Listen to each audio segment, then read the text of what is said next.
दोस्तों नमस्कार। Physics Hindi YouTube channel में आपका स्वागत है।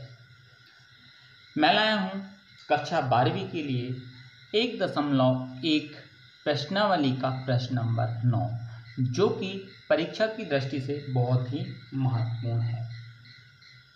देखें, सिद्ध कीजिए कि समुच्चय ए, एक समुच्चय ए दिया है, इसमें एक अवयव x बिलोंग्स टू z, इसमें जितने भी अवयव आ रहे हैं वह z अर्थात पूर्णांकों के समुच्चय से आ रहे हैं, और 0 इज लेस देन और equal to x is less than और इक्वल टू 12 अर्थात 0 के बराबर या 0 से बड़े हैं और 12 के बराबर और 12 से छोटे हैं, अर्थात वे पूर्णांक आएंगे जो 0 से 12 तक के बीच शामिल हों।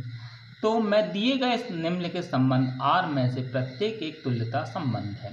तो हमें बताना है कि नीचे एक संबंध दिया गया है, प्रत्येक जितने भी संबंध दिए गए हैं क्या है, एक तुल्यता संबंध है, तथा प्रत्येक दशा में एक से संबंधित अवयवों को ज्ञात कीजिए।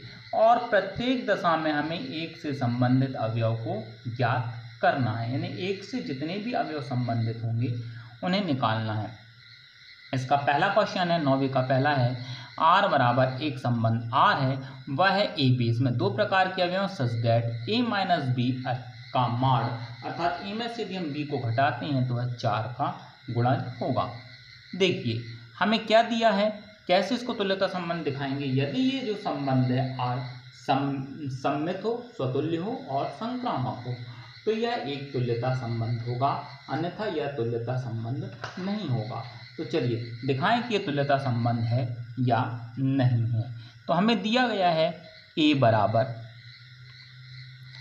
x बिलोंग्स टू z अर्थात जो अवयव लिए गए हैं वह z से लिए गए हैं पूर्णांकों के समुच्चय से, और 0 is less then x is less than और इक्वल टू है हमारा 12। इसका मतलब है a के जो अवयव हो जाएंगे वह 0 से लेके 12 तक अर्थात 0 1 2 3 4 5 6 7 8 9 10 11 और 12 ये a के अवयव हमारे हो जाएंगे। और इसमें एक संबंध है तथा R बराबर है हमारे पास a b, इसमें दो अवयव आएंगे such that a minus b का जो मॉड है वह क्या होना चाहिए, 4 का गुणज है। तो ये एक तुल्यता संबंध है या नहीं, इसको दर्शाने के लिए सबसे पहले हम इसके स्वतुल्य का परीक्षण करेंगे। स्वतुल्य के लिए क्या होता है, यदि हम एक x a में लेके चलते हैं और x यदि R में आ जाता है तो वह स्वतुल्य होगा।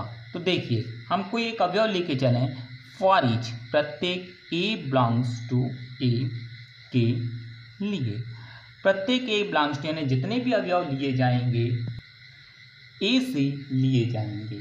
और इसके लिए देखें कि यदि a और a R में आता है तो इसका मतलब क्या हो जाएगा, तो a R में आता है, this implies mod of a minus a, ये बराबर हो जाएगा 0, और a माइनस b का जो मॉड है वह 4 का गुणज होना चाहिए, और जो 0 है वह 4 का गुणज है, जो 4 का गुणज है, जो 4 का गुणज है। अर्थात कोई भी लें हम, मान लीजिए 1 लें तो 1 में से 1 को घटाएंगे तो 0 मिल जाएगा, 2 में से 2 को घटाएंगे तो 0 मिल जाएगा, और यह 4 का गुणज आएगा।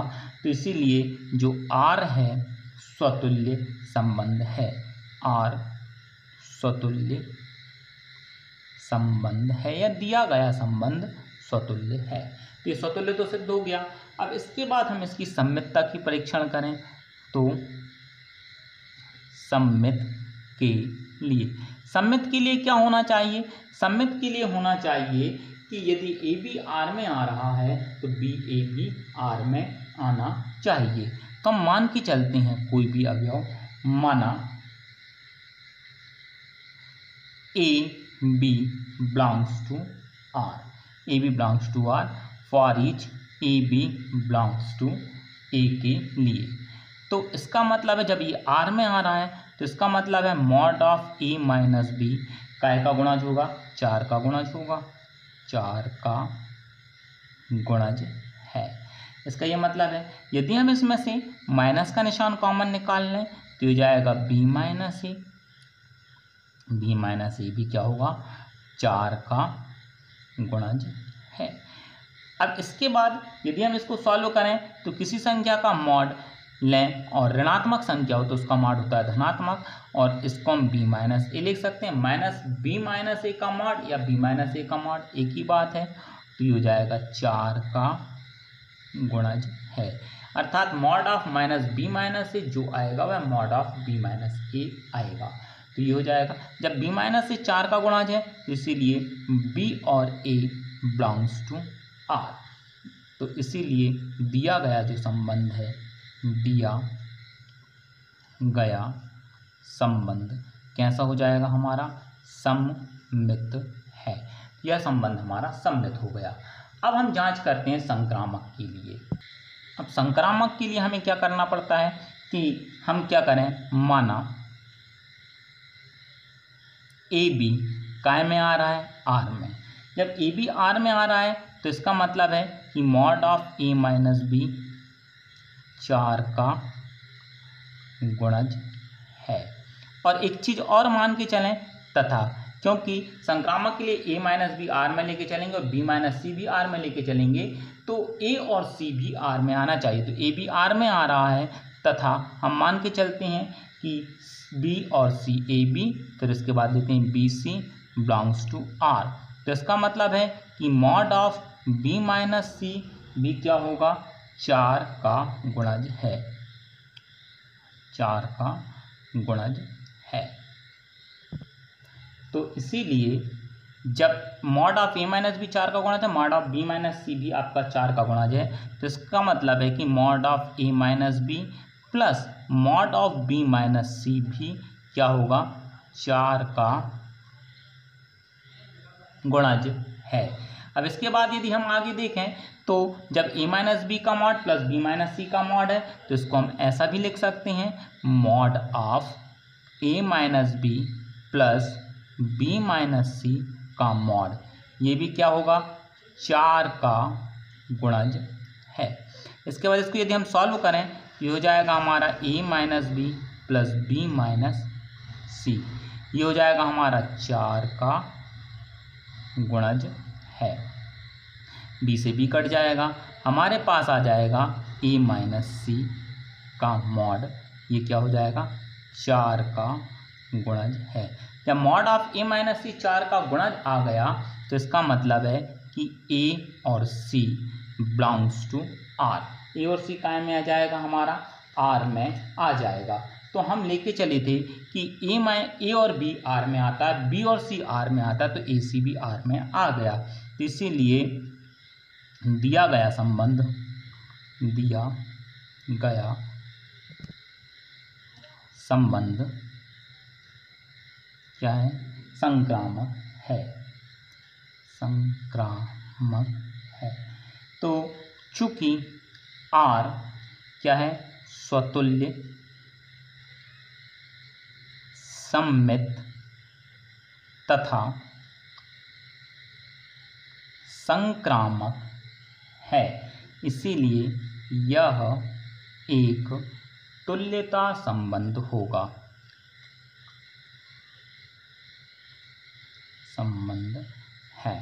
और यही हमें बताना था कि जो दिया गया संबंध है वह एक तुल्यता संबंध है या नहीं। इसके बाद हमसे कहा गया था कि एक से संबंधित अवयव निकालना था। तो एक से संबंधित अवयव हम कैसे निकालेंगे, तो देखिए a बराबर दिया गया है हमें 0 से लेके 12 तक, 0 1 2 3 4 5 6 7 8 9 10 11 और 12, 1 से 12 तक हमें ये a दिया गया है। अब इसके बाद हम देखते हैं कि 1 से संबंधित, तो 1 से देखें 4 का गुणज क्या आएगा, 1 में से 1 को घटाएंगे तो हमें 0 मिल जाएगा बराबर 0, ये हो जाएगा मॉड ऑफ 0, ये बराबर हो जाएगा हमारा 0। ये भी 4 का गुणज है जो 4 का गुणज है।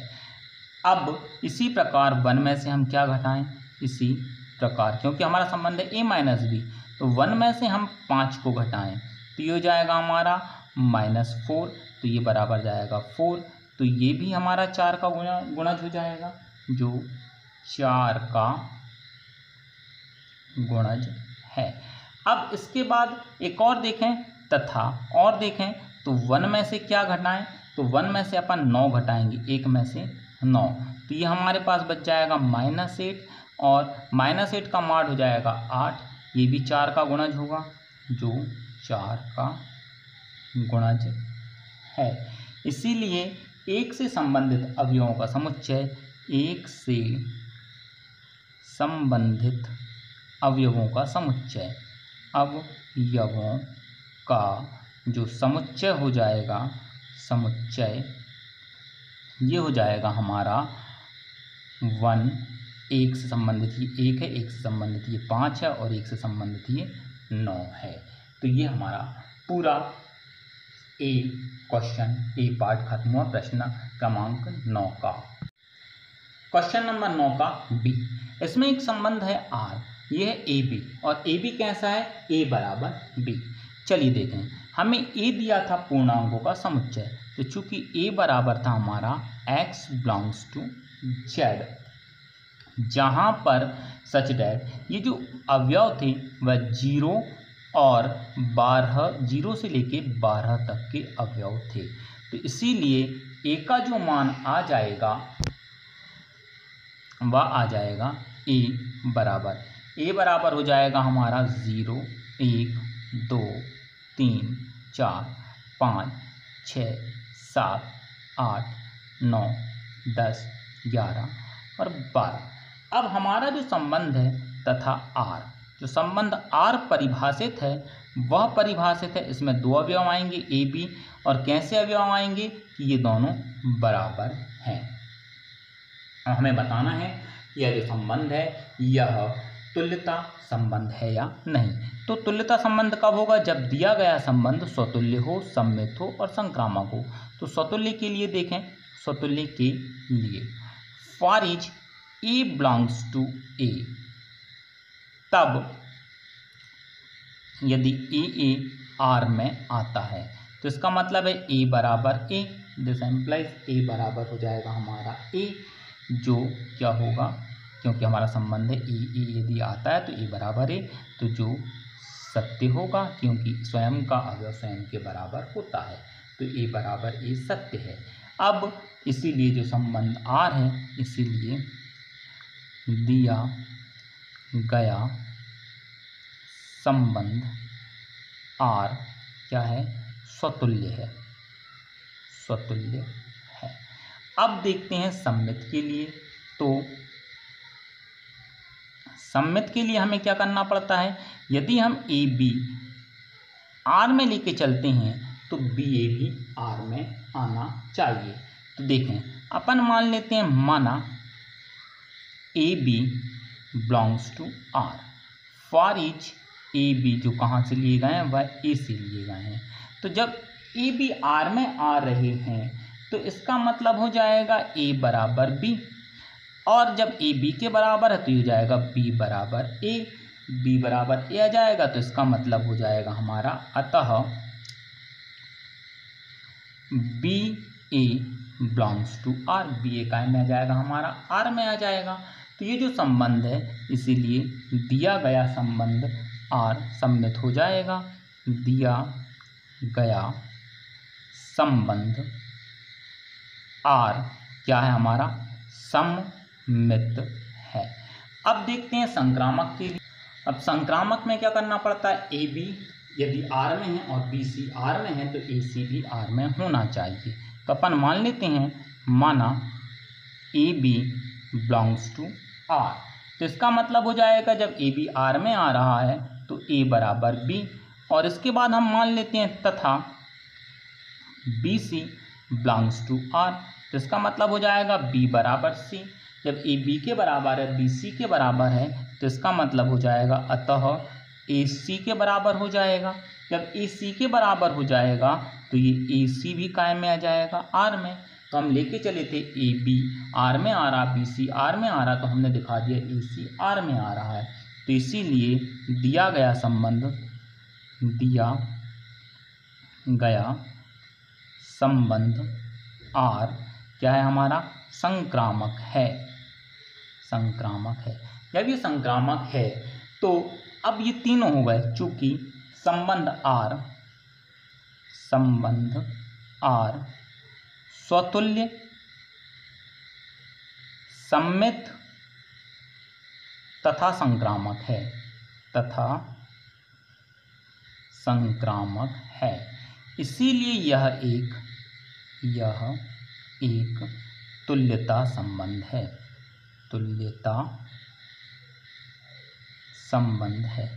अब ये तो तुल्यता संबंध हो गया। अब हमसे कहा गया है कि एक से संबंधित अवयव निकालना है, तो चूंकि A बराबर है हमारे पास 0, 1, 2, 3, 4, 5, 6, 7, 8, 9, 10, 11 और 12, तो हमें एक से संबंधित अवयव निकालना है। और हमारे पास जो संबंध है वह R है जो A बराबर B। तो हम एक देखें कि एक संख्या एक लें, क्योंकि इसी संबंधित अवयव निकालना, तो ये किसके बराबर होगी, तो एक स्वयं के बराबर होगा।